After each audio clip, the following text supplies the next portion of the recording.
Good evening and welcome to LRC's Kitchen, its latest edition.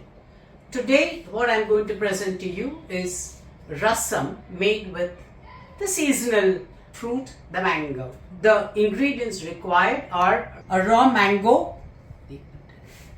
This is the kind of the raw mango that you require to take. I mean, this is raw mango, not fruit. After the raw mango, I have one chopped tomato. I have curry patta. I have coriander, dhania, kothmir. I have ready-made rasam powder. I have green chili, pachamirpakai, ya hari mirch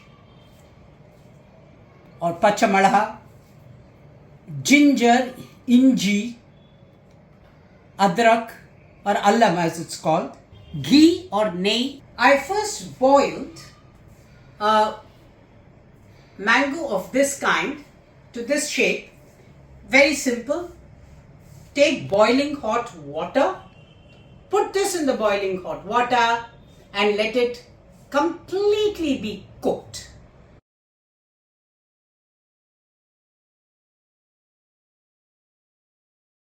Now I'll take this, cut it and get the pulp of this cooked mango into a vessel. I get a pulp of the mango removed like this, completely ensure that nothing sticks to the seed of the mango.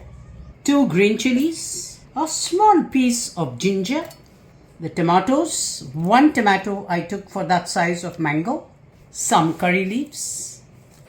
So you can be liberal with the quantity of curry leaves that you use.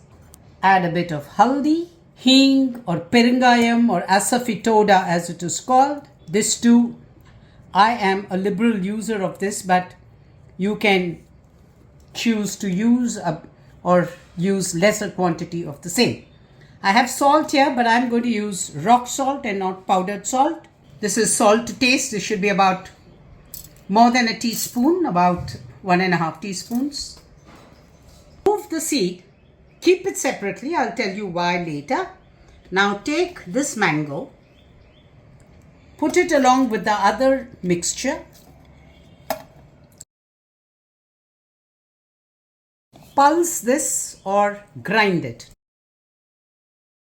You will see that this is how the mixture ends up. If you are doing it in any vessel, you're free to preheat the vessel with a bit of water, but I'm not doing it because I do it in a peculiar vessel called the Iyapatram in Tamil. If you heat this even for 10 to 15 seconds without anything in it, it will melt on the stove. This one vessel costs more than 1,500 rupees. You don't get it everywhere, so both in terms of price and availability, it's precious. You don't want to be damaging it every time you make it. Therefore, what I'm doing is I'm adding the mixture. I've added the mixture. Take water, almost half the size of the mixie, half the quantity of the mixie. Mix it well so that the remains of the masala get into the water. You ensure there's nothing left in the lid. Pour the entire thing into this. There's optimum use. There's very little left. Even this I'm going to ensure it gets into the vessel. I'm going to put this in the lowest of the volumes that I have in the stove. Keep it in its lowest intensity and get it to a boil. You see the consistency. The consistency is like this. The rasam's consistency can be far more liquid.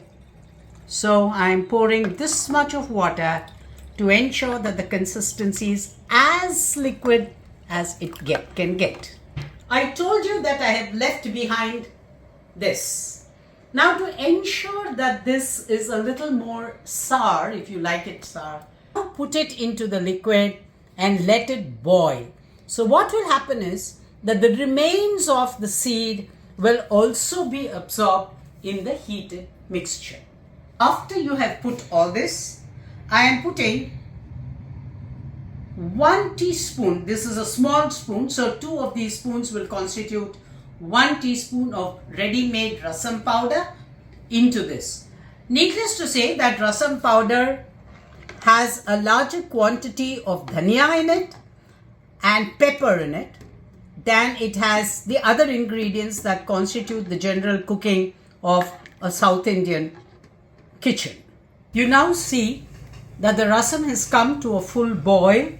It's taken about all of 5 to 8 minutes for the rasam to come to this boil. Houses have a vessel of this kind for making bagar. I have a tablespoon of ghee. It's always a good idea to use ghee for bagar for rasam. The tadka I use is mustard to splutter. As the mustard splutters, add jeera. There are no specific quantities for this. I have finely chopped curry leaves, curry pak,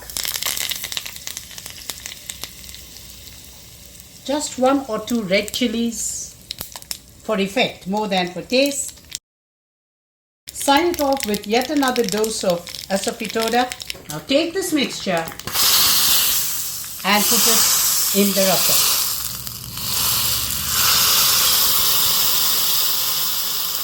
Take some fresh coriander and dress it. So we have a presentation of the mango rasam. The rasam goes invariably with rice. They use papad, they use vadiyalu, but I'm using potato chips of a specific variety. There's steaming hot rice and the rasam. The rasam is also used as a kind of an appetizer. A lot of people say, can I have a glass of rasam to drink? So here it is. I'm going to try it out.